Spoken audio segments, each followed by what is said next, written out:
The mountain air was supposed to taste like freedom, but tonight it tastes like betrayal. My name is Eva Monroe.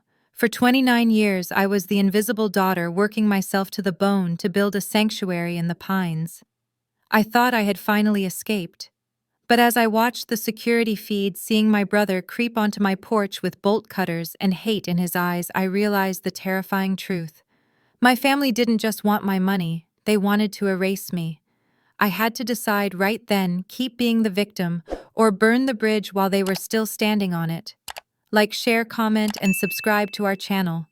We always appreciate the time you spent here with us. The air up here tasted different than anything I had ever known. It didn't taste like the stale, recirculated oxygen of the logistics warehouse in Atlanta, and it certainly didn't taste like the greasy, humid air of the cramped house I grew up in. Standing on the back deck of the cabin, gripping the rough-hewn railing, I inhaled a lungful of sharp, cold pine and damp earth. Somewhere across the glass-still water of the lake, a loon called out a lonely, haunting sound that vibrated in my chest. For the first time in 29 years, I was standing on a piece of ground that belonged to me. The deed was in a fireproof box in the kitchen, and my name, Eva Monroe, was the only one on it. There was no landlord to hike the rent, no parents telling me to make room for someone else, and no brother taking up all the oxygen in the room. I closed my eyes and let the silence wash over me. In America, they tell you that you can build your own life if you just work hard enough. But standing there, I realized they leave out the part about how lonely the building process actually is. I had spent my entire life being the invisible structural support for a family that only cared about the facade, and this cabin was the first thing I had ever built just for myself.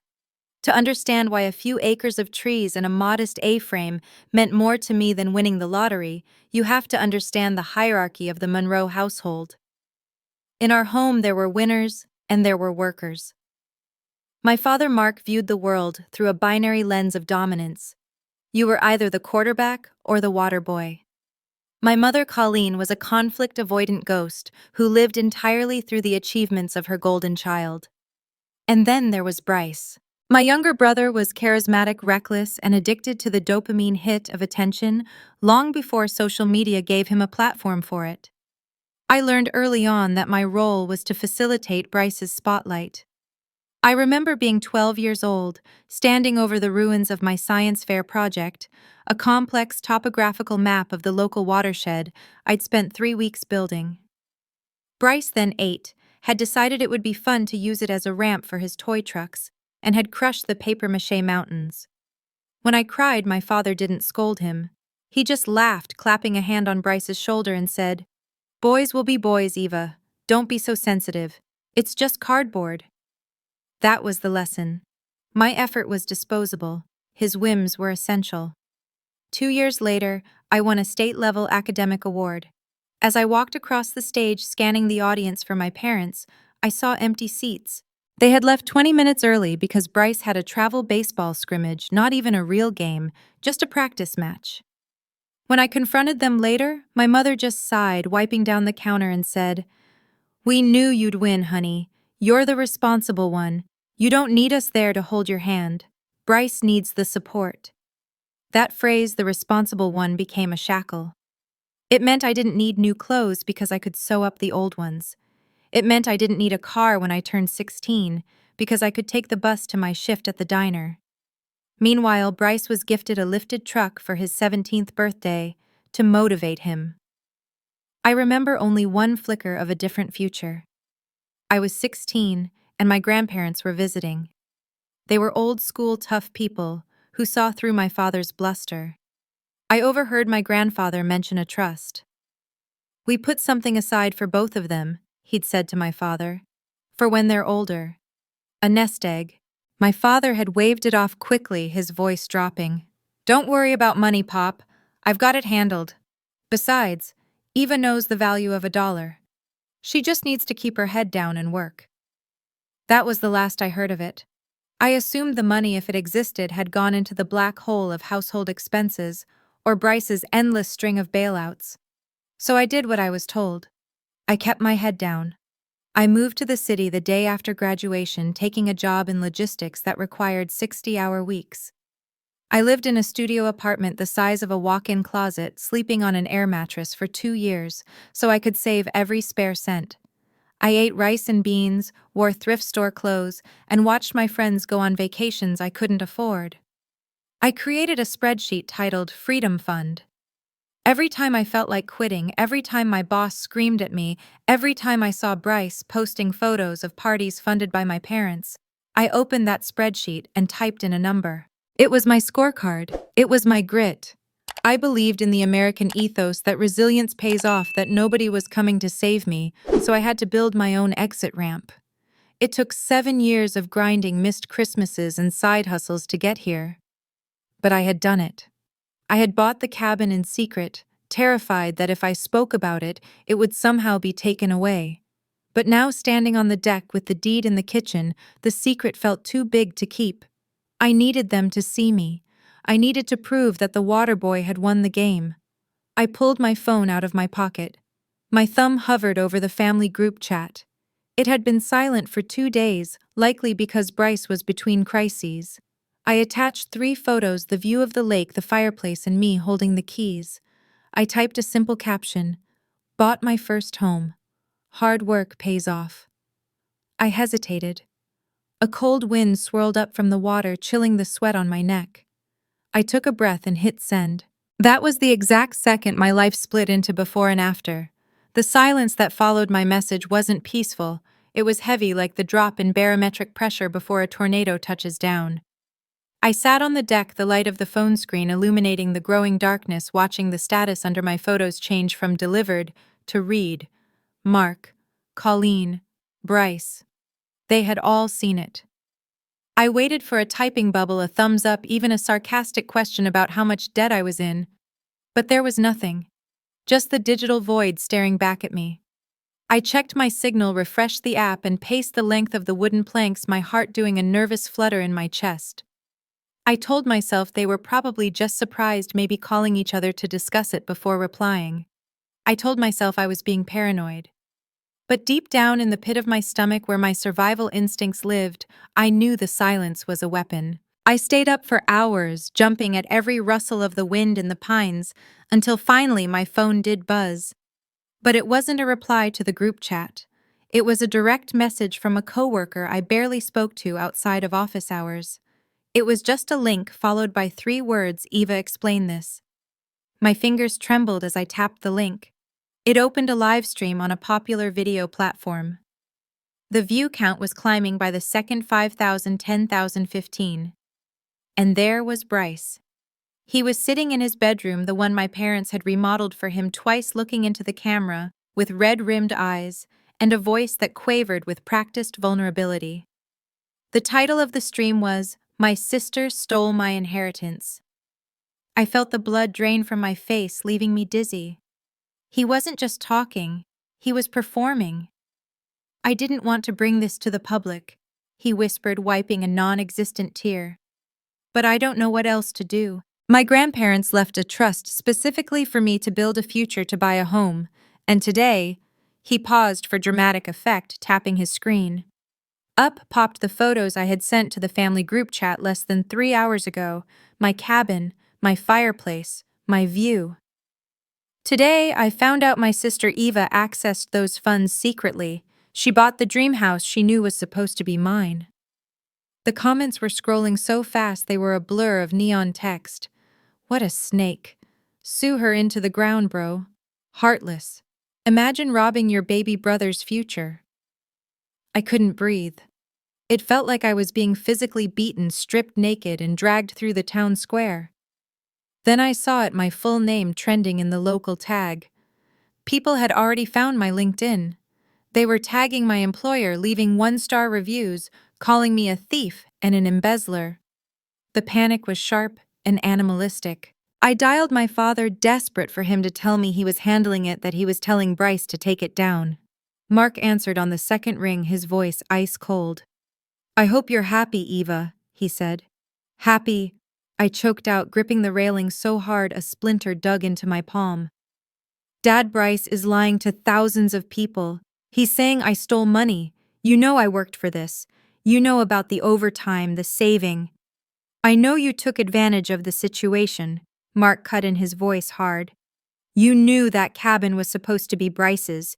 You knew the family money was intended for him to get a start in life since you were already settled. The gaslighting was so sudden, so absolute, that I almost dropped the phone. He was rewriting reality in real time. We are giving you one chance to fix this, he continued. Sign the deed over to your brother, apologize publicly, or we take this to court to recover the stolen assets. There are no stolen assets, I screamed, my voice cracking in the empty mountain air. It's my paycheck, it's my life. He hung up. A moment later, my mother called. Her approach was softer, which somehow hurt more. Sweetheart, she cooed. Don't ruin the family over a pile of wood and water. Bryce is so fragile right now. Just do the right thing. You're the strong one, remember. I threw the phone across the deck. It skittered to a stop near the door. I spent the rest of the night pacing the floorboards of the empty cabin, cycling between a rage that made my hands shake and a shame that made me want to vanish. They had taken my greatest achievement, the symbol of my resilience, and twisted it into a badge of greed. As dawn broke gray and cheerless, a vehicle crunched up the gravel driveway. It wasn't my family. It was a courier service. The driver looked bored as he handed me a thick, rigid envelope. My hands felt numb as I took it. I didn't need to open it to know what it was, but I did anyway. The legal jargon swam before my blurry eyes, but the header was clear enough. On the front in block letters was my full name, Eva Monroe, followed by the word I never expected to see, next defendant. Lena drove my car because my hands were shaking too badly to grip the steering wheel. We were heading up to the cabin for the weekend, a retreat born of necessity rather than leisure. I needed to clear my head to escape the suffocating digital noise of the internet, where strangers were still dissecting my character, and to figure out how to respond to the legal threat. The silence inside the sedan was thick. Lena Carter, my best friend, and the most grounded person I knew, was vibrating with a fury I rarely saw. Every few miles she would tighten her grip on the wheel and mutter about my brother, her knuckles turning white. I stared out the window as the city lights faded into the dark, imposing silhouette of the tree line, feeling like a fugitive running to a sanctuary that had already been tainted. We turned onto the private gravel road that led to the cabin.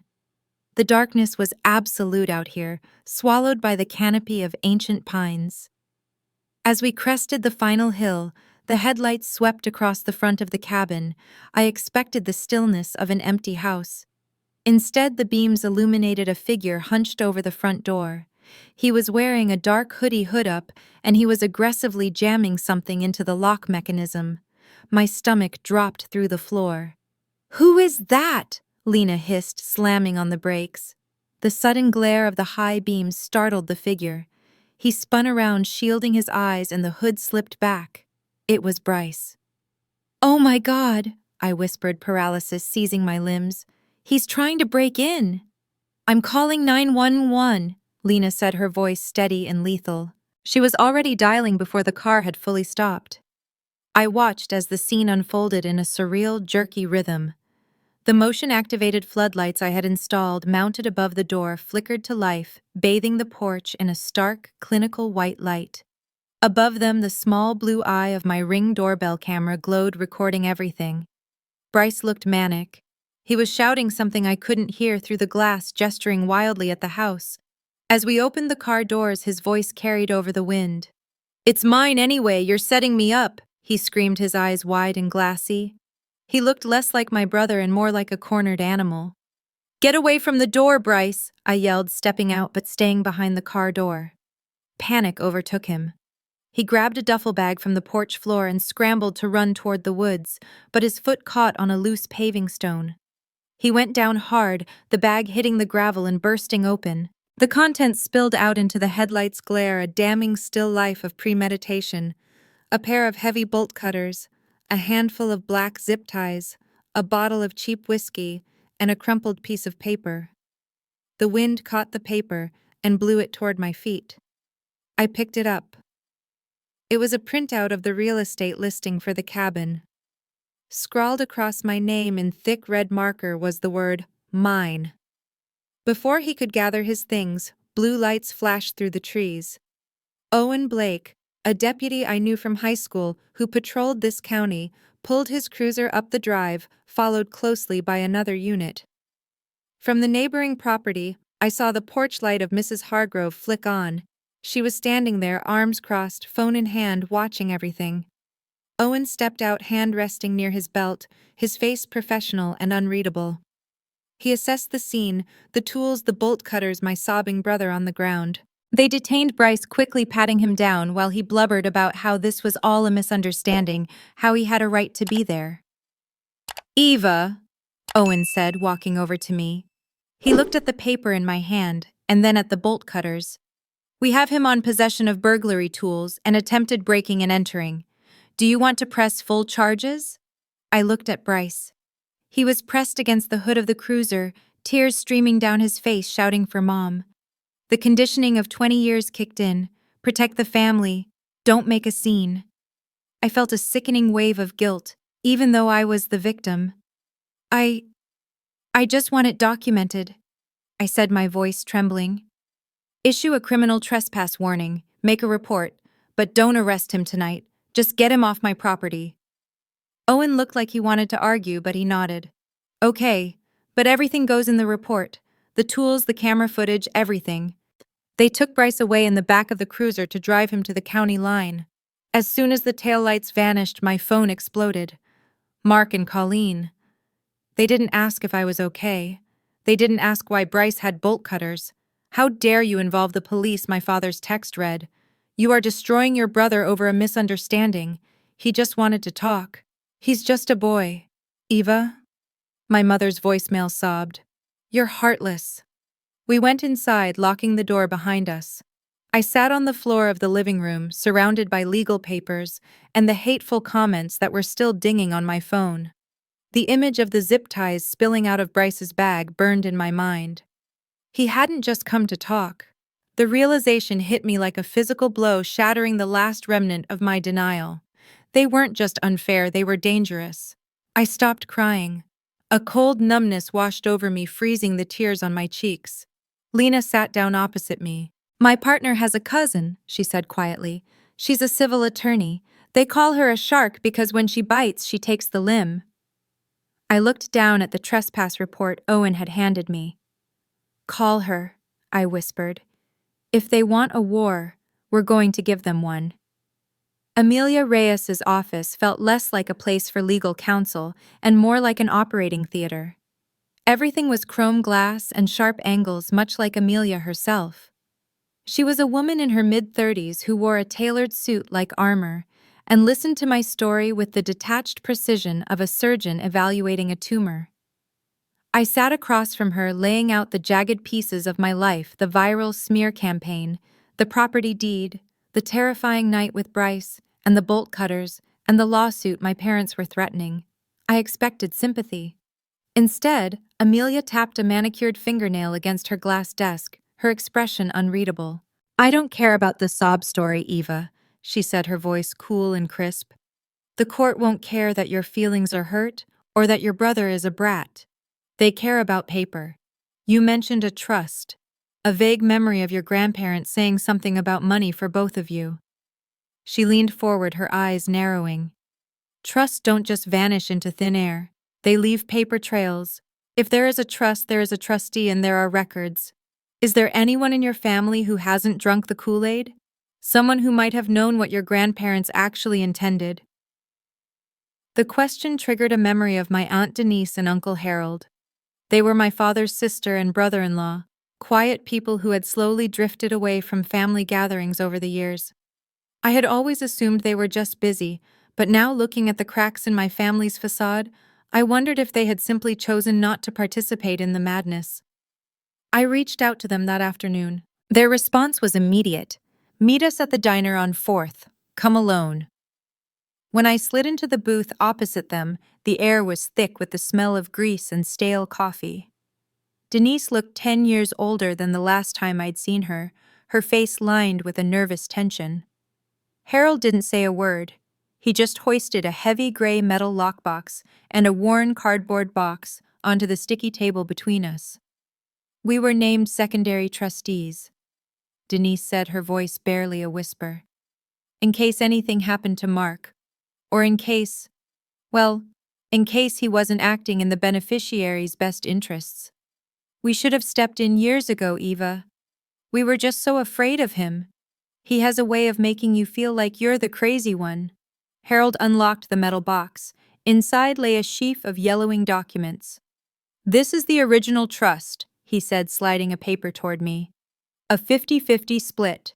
Equal shares for you and Bryce. No age preference, no gender preference. He then pulled out a second document, this one stapled and aggressive-looking. And this is what your father tried to file 3 years ago. An amendment to transfer 100% of the assets to Bryce, citing you as financially independent and estranged. Look at the stamp. I looked. A thick red ink stamp read, "Refused." My grandparents had rejected it before they passed. Mark had tried to legally cut me out, failed, and then decided to just do it illegally. But it was the cardboard box that broke me. He intercepted your mail, Eva, Denise said, tears welling in her eyes. For years. I reached in and pulled out a stack of envelopes. Birthday cards, graduation cards, letters. All of them opened, all of them marked "Return to Sender" or "Undeliverable" in my father's handwriting. I opened one from when I was 22, the year I was eating instant noodles in a dark studio apartment. A check fluttered out. It was a distribution check for a significant amount of money, enough that I wouldn't have had to sleep on an air mattress. But it was the letter attached that stole the breath from my lungs. To our steady girl, my grandmother's shaky script read, "Use this for your freedom. We know how hard you work. We are so proud of the woman you are building." I sat in the middle of that diner and wept. I wasn't crying for the money. I was crying because I had spent my entire life believing I was unloved and forgotten, believing I had to earn my place in the world because no one was watching. But they had been watching. My parents had stolen not just my inheritance, but my history. They had intercepted the love I needed to survive and hoarded it for themselves. We took everything to Amelia. Over the next 48 hours, she and a forensic accountant tore through the financial records Denise provided. The picture they painted was grotesque. We traced thousands of dollars funneled directly from the trust into Mark's failing business to prop up his ego. We saw withdrawals tagged Bryce, tuition, Bryce, vehicle, Bryce, rent, Bryce, legal fees. There wasn't a single cent allocated to me. They had drained my half of the legacy to fund Bryce's failures and Mark's delusions of grandeur. Amelia closed the file with a snap that echoed in the silent office. The cold detachment was gone from her eyes, replaced by a shark-like hunger. They didn't just lie, Eva. They committed fraud, embezzlement, and theft, and then they tried to sue you to cover their tracks.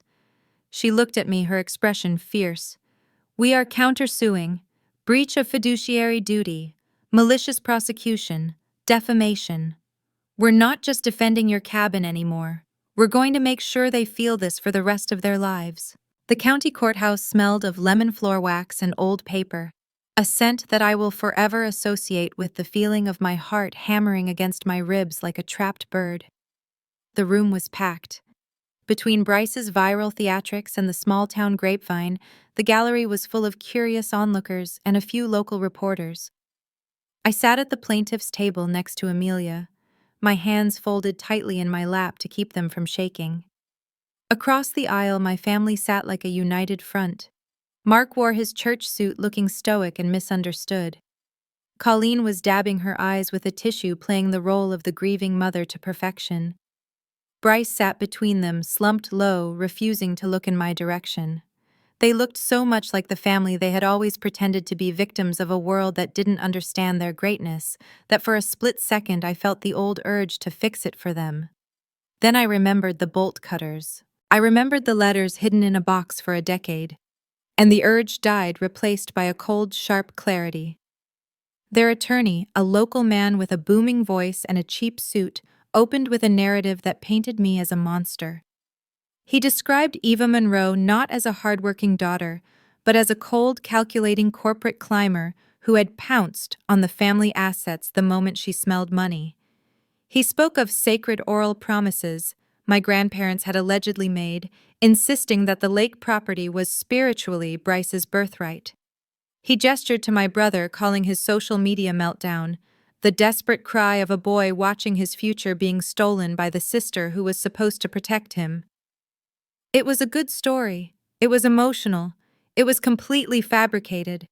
Amelia didn't stand up to perform. She didn't pace or shout.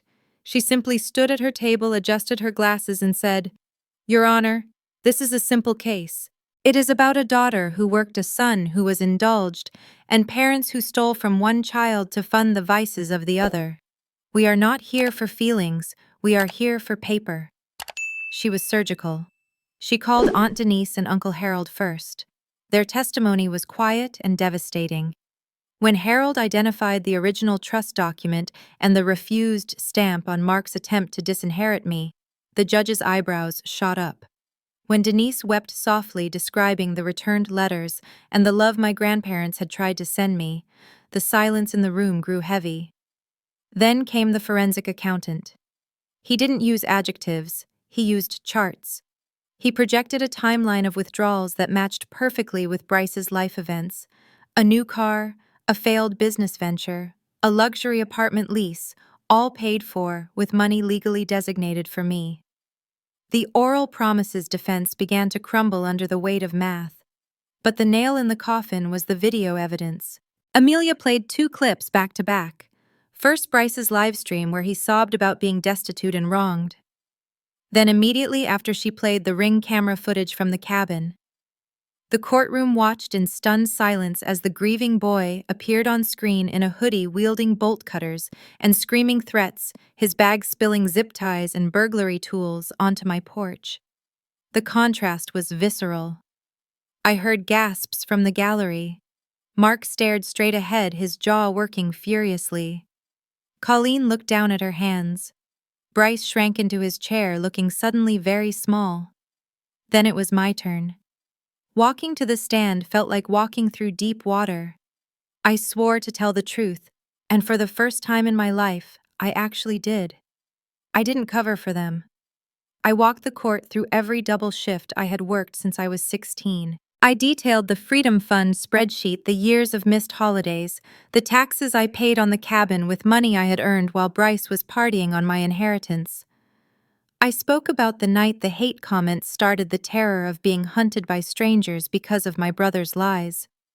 When I talked about the letters, about realizing that my grandparents hadn't forgotten me, that I had been loved all along. My voice cracked. I didn't try to hide it. I let the pain fill the room. The opposing counsel tried to cross-examine me, but he had nothing but emotional manipulation left in his arsenal. "Ms. Monroe," he said, leaning in, "regardless of the technicalities, you are tearing this family apart. You could have just given your brother the property to honor your parents' wishes. You could have kept the peace. Why didn't you?"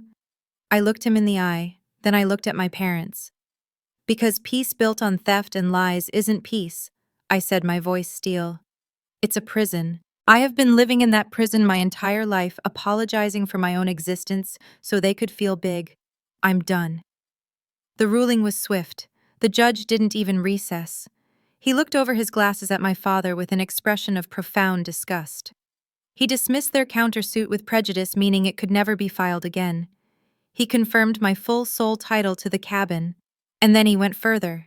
He awarded full monetary damages for the stolen trust funds, plus punitive sanctions against Mark, Colleen, and Bryce for malicious prosecution and breach of fiduciary duty.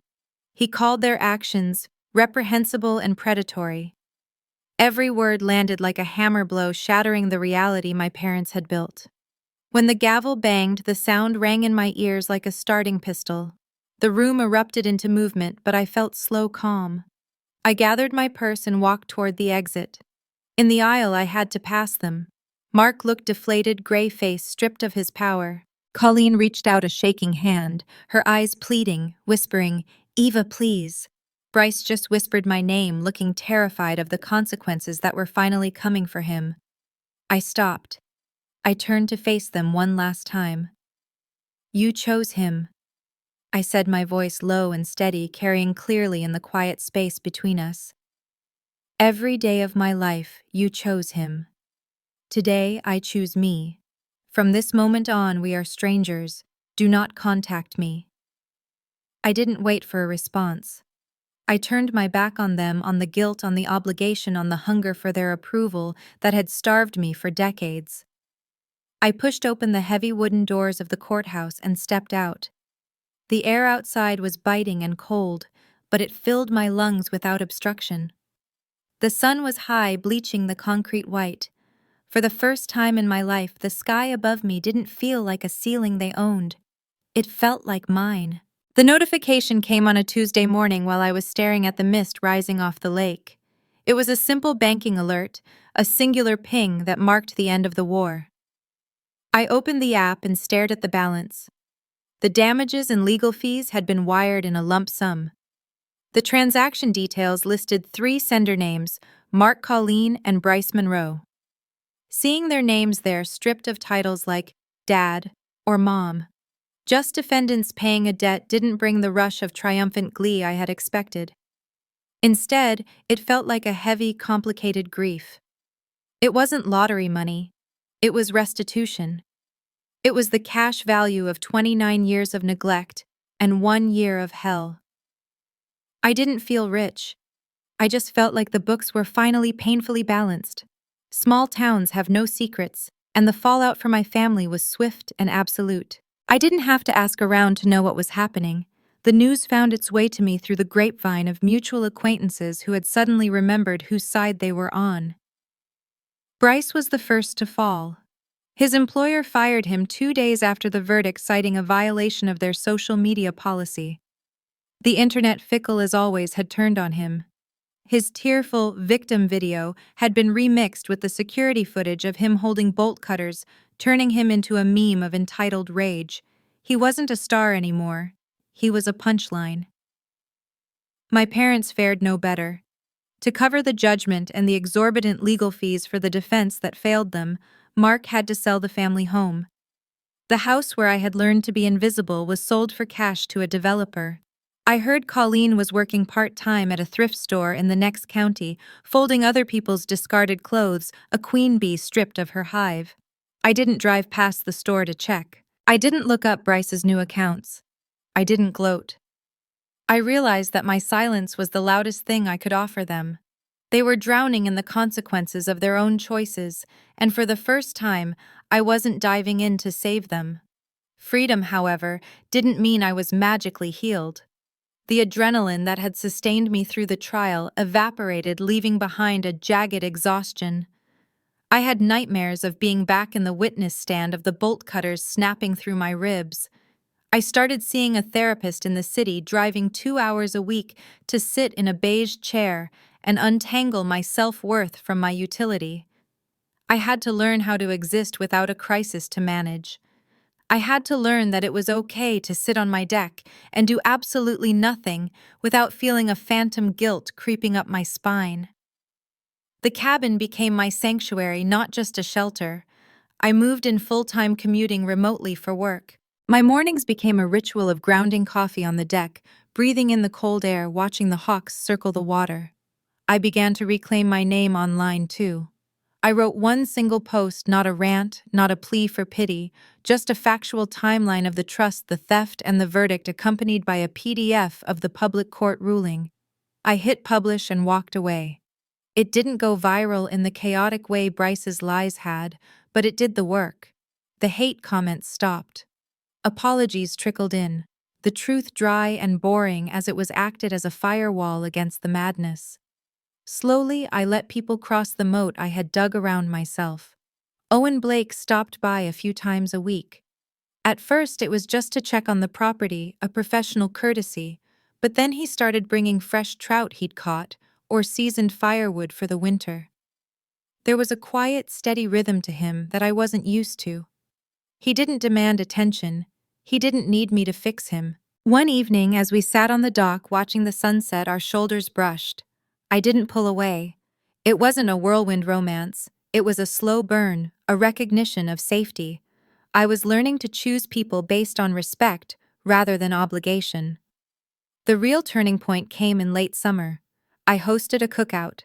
It was small, just Lena, Aunt Denise, Uncle Harold Owen, and a few coworkers who had stuck by me. I stood at the grill flipping burgers, listening to the sound of laughter drifting over the water. Aunt Denise was telling a story about my grandfather, Lena was teasing Owen about his fishing skills, and the air smelled of charcoal and pine. I looked around the circle of faces illuminated by the string lights I had hung. There was no tension here. No one was keeping score. No one was waiting for me to fail. I realized with a sudden chest-tightening clarity that this was a family too. It was a family I had built brick by brick just like this cabin. As the sun dipped below the tree line, a boat out on the main lake launched a firework into the sky. It exploded in a burst of gold and violet. I watched the sparks drift down toward the water, and for the first time in a year, I didn't look over my shoulder. I just looked up, ready to finally celebrate the fact that I had survived. The leaves around the lake turned gold and crimson just in time for my 30th birthday. It had been nearly a year since the gavel fell, and the crisp autumn air felt less like a warning of coming winter and more like a promise of rest. The cabin, once a fortress under siege, had softened into a home. I still woke up early, habits forged in the fires of survival. Don't die easily, but I no longer woke up with my heart pounding, reaching for my phone to check for new disasters. I worked hard, logging into my remote terminal and managing logistics with the same precision as always, but at 5 o'clock I closed the laptop. I didn't grind myself into dust anymore. I had learned that my value wasn't calculated by how much pain I could endure without complaining. To celebrate the milestone, I hosted a gathering that would have terrified the old Eva. The dock was groaning under the weight of people, a stark contrast to the lonely silence of that first night. Lena was holding court near the grill, recounting the saga of the bolt cutters with theatrical flourishes that made everyone roar with laughter. Uncle Harold and Aunt Denise were sitting in Adirondack chairs wrapped in blankets, looking content in a way I hadn't seen in years. There were even kids' co-workers' children squealing as they cannonballed into the chilly water, fearless and loud. It was chaotic and messy and loud, and it was perfect. I stepped away to grab a drink from the cooler, and Aunt Denise followed me. She placed a hand on my arm, her touch light. "Your grandparents would be so proud, Eva," she said quietly, her eyes scanning the tree line.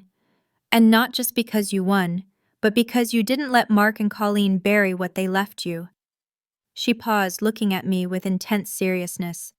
"That money, it wasn't just cash, honey. It was their way of telling you that you deserved a life of your own choosing. They saw you. They always saw you." I swallowed the lump in my throat. For so long, I had thought the inheritance was about financial security. Standing there surrounded by the noise of a life I had built, I realized it was actually about permission to exist without serving someone else. Later that evening, the conversation turned to local news and Lena's voice dropped an octave. She hesitated before looking at me. "I saw them, Eva," she said softly. "At the discount grocery in the next town over, Mark and Colleen." The deck went quiet. A year ago, the mention of their names would have sent me into a spiral of panic. Now I just took a sip of my cider. "How did they look?" I asked. "Old," Lena said. "Tired. Mark was arguing with the cashier about a coupon. They looked small." I felt a pang in my chest, but it wasn't guilt, and it wasn't hate. It was a distant, melancholy sadness for the people they could have been if they hadn't been so consumed by their own entitlement. They were trapped in the wreckage of the world they had broken, living with the consequences of favoring a son who had abandoned them the moment the money ran dry. I realized then that I didn't need revenge. I didn't need to rub my happiness in their faces. Their punishment was waking up every day as themselves. I chose not to reach out. I didn't wish them harm, but I held the boundary firm. That door was closed, welded shut by their own actions. As the party wound down and guests began to ferry themselves back to the main road, Owen found me at the end of the dock. The sun had dipped below the mountains, leaving the sky painted in bruises of purple and indigo. He didn't say much. He just wrapped an arm around my waist and pulled me in. It wasn't a desperate cling. It was a steady, warm presence. We swayed slightly to the faint music coming from the house. "Happy birthday, Eva," he murmured into my hair. With him, I didn't feel like a project to be fixed or a bank account to be drained. I felt like a partner. It was a quiet love, undramatic and safe, and that was exactly what I wanted. The next morning, I woke before dawn. I slipped out of bed, leaving Owen sleeping, and walked out onto the deck with my coffee. The lake was a sheet of glass mist curling off the surface like ghosts vanishing with the sunrise. I sat on the railing, the cold seeping through my jeans, and looked at the scar on my palm, where I had gripped this wood in terror the night the text messages stopped coming. I thought about the American dream I had clung to, the idea of resilience, of building your own exit. I had done it. But the victory wasn't the deed to the land or the balance in the bank. The victory was the silence in my head. I wasn't waiting for permission anymore. My family had carved deep scars into me, trying to whittle me down into something useful for them. But I had taken those scars and carved freedom out of them. The sun crested the ridge, hitting the water and turning the world into blinding gold. I closed my eyes and smiled, breathing in the pine and the damp earth. I was finally truly home. They tried to make me choose between family and myself. In the end, I chose the only thing they never could own: my life. Eva finally secured the peace she fought so hard to build, proving that sometimes the best family is the one you choose. If you enjoyed this journey of justice and resilience, please hit the like button and subscribe to the channel for more. What would you have done in her position? Let us know down below, because we read every single comment of your thoughts. Thank you for listening. This has been a story from Radiance. We'll see you next time.